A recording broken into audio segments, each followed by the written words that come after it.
Саша, ты что, одеваешься? Что там? Как универмаг купить? Не ездит сюда.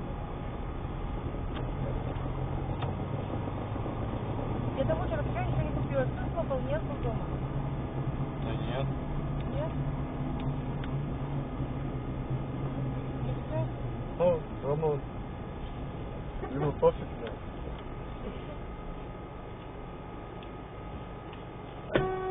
Блять!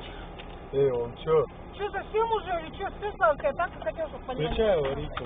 Выходите с ним.